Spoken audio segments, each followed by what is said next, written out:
Lyrics. Hi, friends. Host Derek here, talking with famous people. Right now, Floyd and I are talking a little bit about TITE and empirics, use of statistical data. I would agree that people put too much weight on empirics. They think that empirics are somehow more objective than other forms of justification or substantiation, which they're not. Absolutely not. It depends somewhat on what you're trying to justify. If I'm trying to justify a descriptive claim, chances are that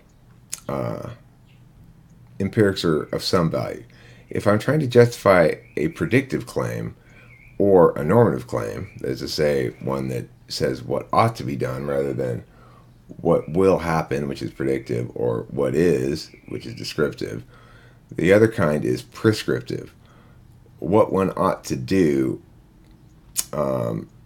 at a pragmatic level versus a ethical level. What one ought to do in terms of morality is a separate matter than what one ought to do in terms of pragmatics. Well, if you want to blah blah blah, then you should go get a blah blah blah as prescriptive. But thou shalt not steal is normative. So that brings me to the topic today, or this video, which is a response to Homie's comment. He says, first, are you familiar with the late Christopher Hitchens? What type do you think he was? Additionally, and completely unrelated, what is your take on objective morality? More specifically, how one determines whether a deed is objectively good or bad. Okay, so that's what I want to talk about. I don't know about Christopher Hitchens. I think he was a famous atheist, but that's about all I know about him, really. This also is also responsive to Homie, who I've already responded to with one video, who came in full of piss and vinegar, and of course I take the bait, as I often do. So how does one tell if a action is objectively good or bad or whatever? So my basic position on it is that there are two kinds of morality. There's a personal and a public morality.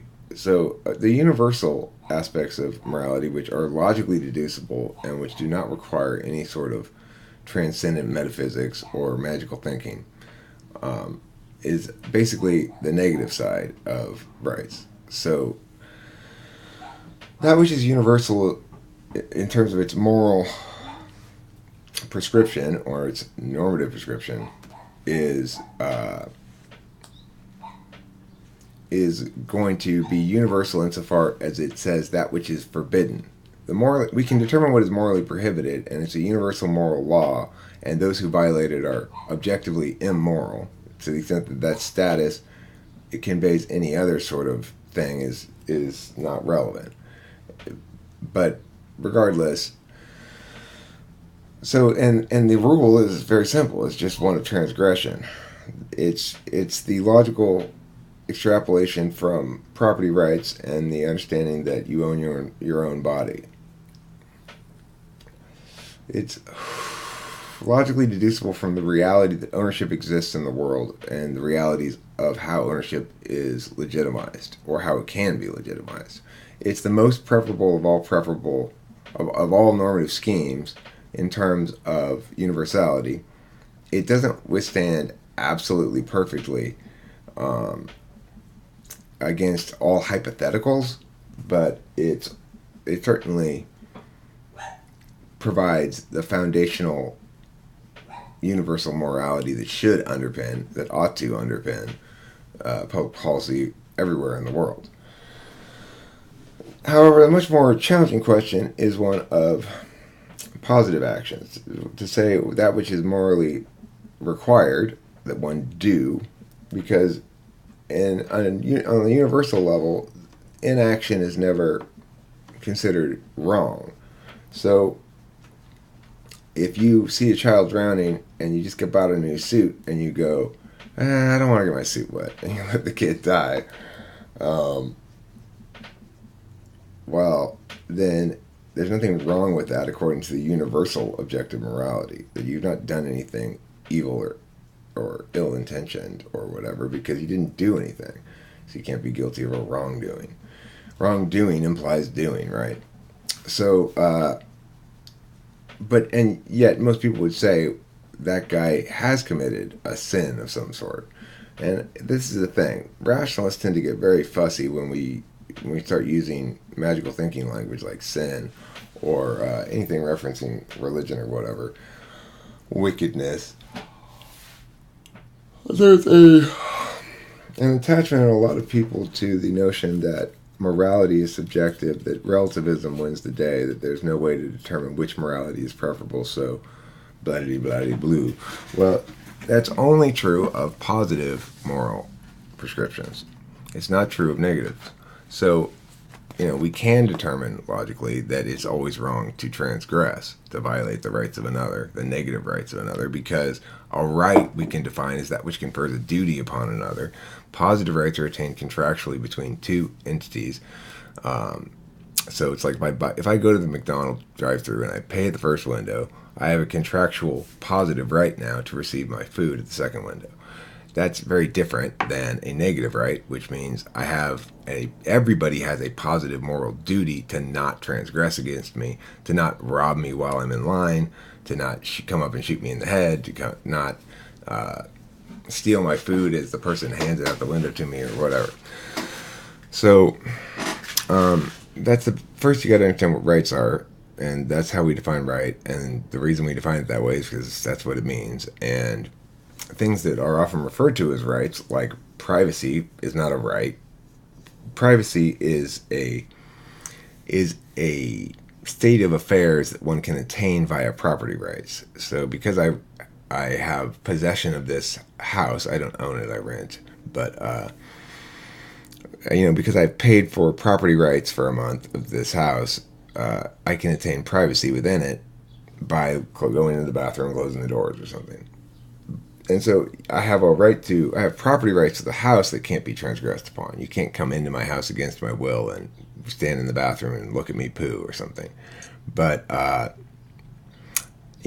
doesn't mean that I have a right to privacy. It means I have a right to property and I can attain privacy via it. Similarly, people do not have a right to fresh, clean water or something. That's not a right. That's, people have a right to attain for themselves water that is attainable without violating anybody else's rights. Now, you can obviously make a powerful case for, at certain points, property rights when it comes to land being exclusive of the autonomous execution of the rights by all people. And land monopolies are a complicated issue that I don't dispute that they're thorny to the extent that they are a problem. They're not a problem in the United States, but they're intellectually a problem. Let me pull this bong rip. Floyd, I've been just yammering away. If you got anything to say, chime in.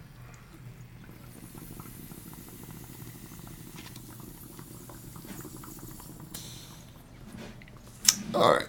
So, so if we accept that we do have the ability to logically sustain a case in favor of negative rights being a universal morality that is the correct one because it wins all the arguments, which is the only way we can determine anything anyway, then we turn to the matter of the positive moral action. Is it good to save the drowning child? Well, the problem with those questions is, and the reason they're not universal, is number one, unlike with the negative right violation, with the negative right violation, it doesn't matter what the state of mind was. Now, it may change the nature of the liability. If I intentionally punch you in the face and break your nose, I am criminally liable. If I accidentally elbow you in the face and break your nose, I may or may not be civilly liable. And those are ways in which morality plays out. The distinctions within morality play out in public policy or in law. But with the positive right, it does matter though what the intention, what's going on in the mental state as to whether there's any liability at all. So if I don't save the drowning child because I didn't want to get my suit wet, other people think, well, that's not a good enough reason, and therefore I've done something immoral. But if I didn't save the drowning child because I am 95 years old and have both my legs chopped off or something, then people will go, well, obviously, you couldn't do it. Or if you just didn't notice the drowning child, if you're so lost in your head because you're an intuitive and you're walking by and you hear some shouts and stuff, but you just assume it's whatever, children playing over there or something, and you're not really paying any attention, and you're busy thinking in your mind about cognitive functions, you walk right by and ignore it. Well, some third party seeing this as they're coming over to save the child might think that person needs to be punished for his wrongdoing, but he may just have genuinely not noticed it, right? So this is why positive rights can't be universal, because they're contingent. Liability for violation of those rights is contingent upon mental state rather than the nature of the liability being contingent upon mental state.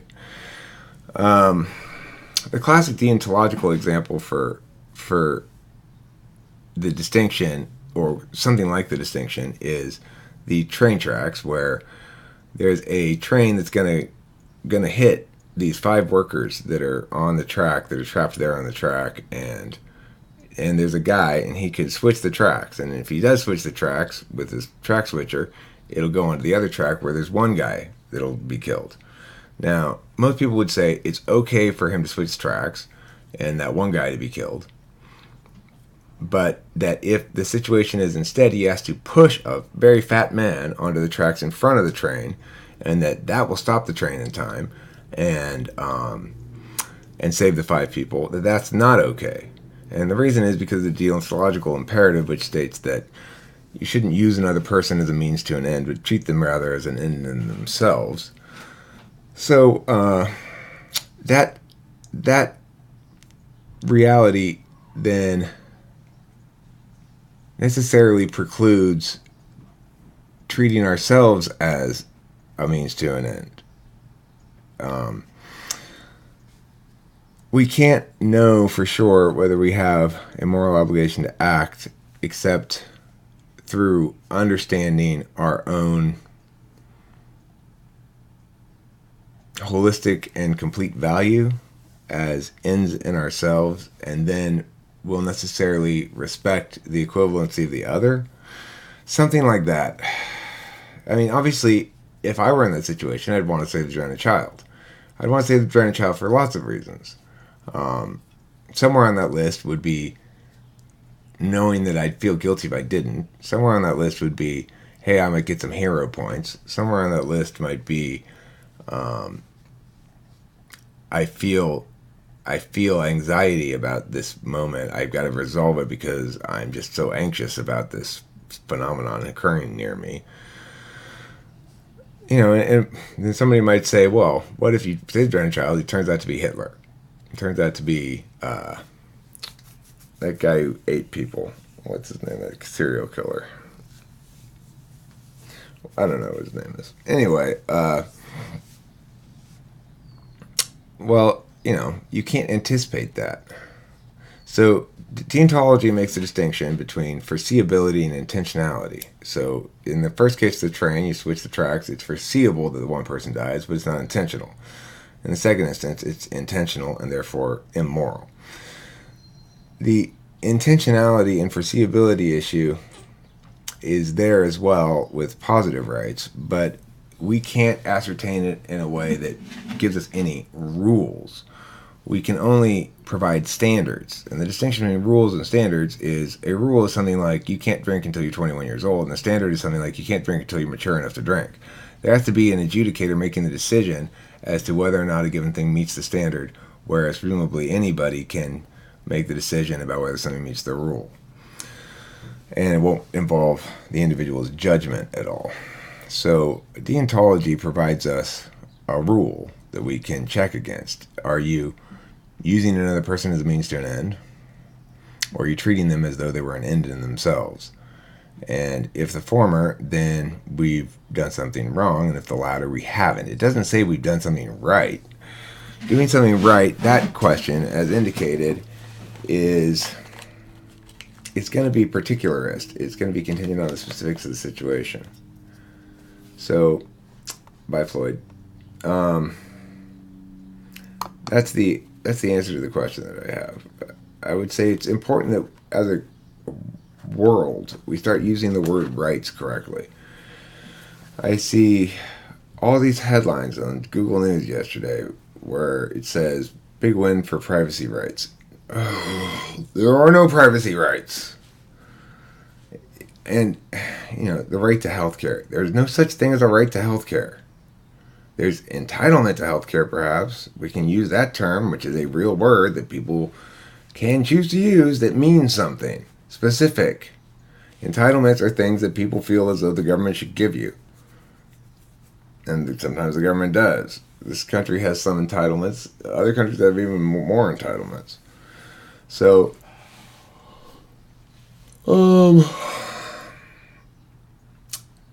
I think that people have a moral obligation to not transgress, and that's objective. I think the cultural relativism is insane, and it doesn't matter which culture it is. Any culture that upholds the violation of negative rights is, in that instance, doing wrong. The individual human beings who are facilitating and participating in that are doing wrong. Only individuals take action, and only individuals have moral culpability. So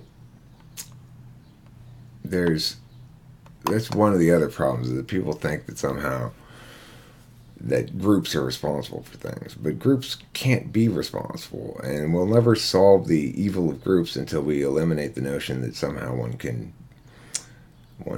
hand off one's moral agency to the authority of another and abdicate it in that fashion. Even very smart people like Mark, not host Mark, he's talking about this idealized community where people will share collectively. No. Look, to give up your resources to a collective decision maker is to abdicate your moral agency. To willfully choose to say somebody else can better decide how to use my resources than I can, or that ownership should be undermined, is doing something wrong.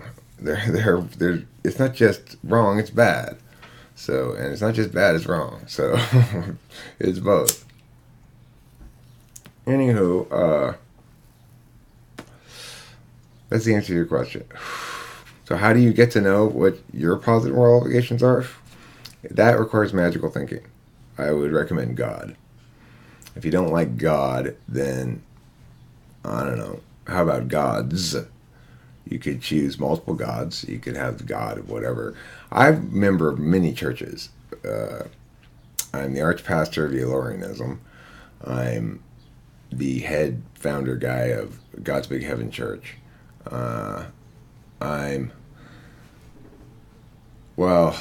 I've ideated a couple of other churches that I'm not a member of, but then it should also be mentioned that the Church of Curtis, Church of Entropic, the Church of the Beholder, a lot of different gods. But I'm more monotheistic now, I guess. If you want to include magical thinking into your repertoire, you're going to have to get over the rationalism or death thing. Most people who watch this are probably rationalists, reason-based thinkers, and they object to the idea of magical thinking, saying, how can that possibly be of value or use? But as a matter of fact, it is, and the answer is, how can it? Well, it's liberating, right? For a rationalist, they're not accustomed to giving themselves permission to do that sort of thing. But if you want to do that sort of thing, you can pray and It doesn't mean you necessarily have to affirm claims about the existence of anything, which is crazy to think. I don't even know what such claims mean, except to say that it's observed. I don't know. Anyway, yeah, that's the answer to your question. And that's the end of this video. Thanks for watching. Don't forget to eat plenty of cheese.